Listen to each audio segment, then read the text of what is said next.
αναδείξετε. Το We Report Cyprus είναι μια πλατφόρμα συμμετοχής δημοσιογραφίας, την οποία υποστηρίζει το Ραδιοφωνικό Ίδρυμα Κύπρου σε συνεργασία με το Τμήμα Επικοινωνίας και Σπουδών Διαδικτύου του Τεχνολογικού Πανεπιστήμιου Κύπρου και το Κέντρο Κοινωνικών Μέσων Επικοινωνίας Κύπρου. Περισσότερα για αυτή την πλατφόρμα, περισσότερα για την δράση, για τη δουλειά, για τις συνεργασίες, το ρεπορτάζ το οποίο έχει ετοιμάσει ο Μιχάλης για όλους εσάς αμέσως μετά. Carrot Cake. Όρισε στο We Report Cyprus, την πρώτη online πλατφόρμα συμμετοχικής δημοσιογραφίας στην Κύπρο.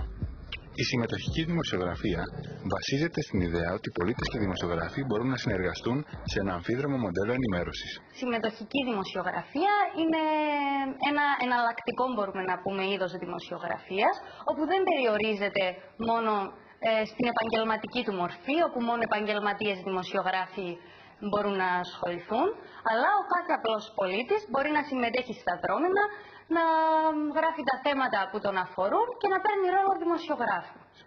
Τι μπορείς όμως να κάνεις ως χρήστης μέσα στο We Report Cyprus? Αφού εγγραφείς δημιουργώντας το δικό σου λογαριασμό, μπορείς να συνεργαστείς με δημοσιογράφους του ΡΙΚ και άλλους πολίτες και να αναδείξετε όλοι μαζί θέματα, ιδέες και οπτικές γωνίες που συχνά δεν καλύπτονται ή καλύπτονται μερικώς από τα μέσα μαζικής ενημέρωσης. Ο λόγος που δημιουργήθηκε η συγκεκριμένη πλατφόρμα We Report Cyprus είναι επειδή πιστεύουμε ότι η ενημέρωση είναι ένα δημόσιο αγαθό. Έτσι ο πολίτης πρέπει να έχει λόγο στην ενημέρωση. Γι' αυτό το λόγο ο πολίτης εύκολα και γρήγορα μπορεί να εγγραφεί στην πλατφόρμα και να χρησιμοποιήσει τις πολλαπλές δυνατότητες που υπάρχουν σε αυτήν. Ως μέλος του We Report Cyprus έχεις τη δυνατότητα να προτείνεις τα δικά σου θέματα για δημοσιογραφική κάλυψη. Επίσης, μπορείς να συνεργαστείς με δημοσιογράφους του ΡΙΚ και άλλους πολίτες στην έρευνα θεμάτων που ακολούθως θα προβληθούν στην τηλεόραση του ΡΙΚ.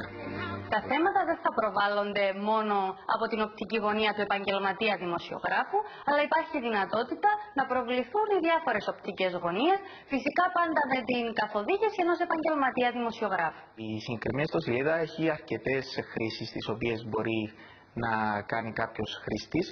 Για παράδειγμα, μπορεί να γίνει πολίτης δημοσιογράφος, όπου να παραθέσει κάποιες δικές του ειδήσεις, τις οποίες δεν μπορεί ή δεν έχει καλύψει ακόμα κάποιον εξειδικευμένο κανάλι, παραθέτοντας μάλιστα οπτικοακουστικό υλικό, αλλά και γραπτό υλικό, το οποίο μπορείς να βρεις στην ιστοσελίδα. Ως μέλος, μπορείς επίσης να αναλύσεις και να σχολιάσεις το δελτίο ειδήσεων του ΡΙΚ. Όταν ένα θέμα να αναρτηθεί στον ιστοχώρο του We Report, περνάει μια χρονική περίοδος γύρω στις 14 μέρες, όπου αν το συγκεκριμένο άρθρο λάβει τις περισσότερες θετικές ψήφους από το κοινό, τότε το συγκεκριμένο άρθρο δίνεται στο ΡΙΚ, το οποίο θα το παρουσιάσει είτε στο δελτίο ειδήσεων είτε σε διάφορες εκπομπές.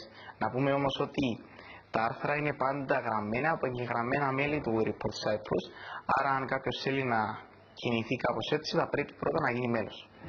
Ποιες όμως είναι οι αρχές του We Report Cyprus? Η επωνυμία.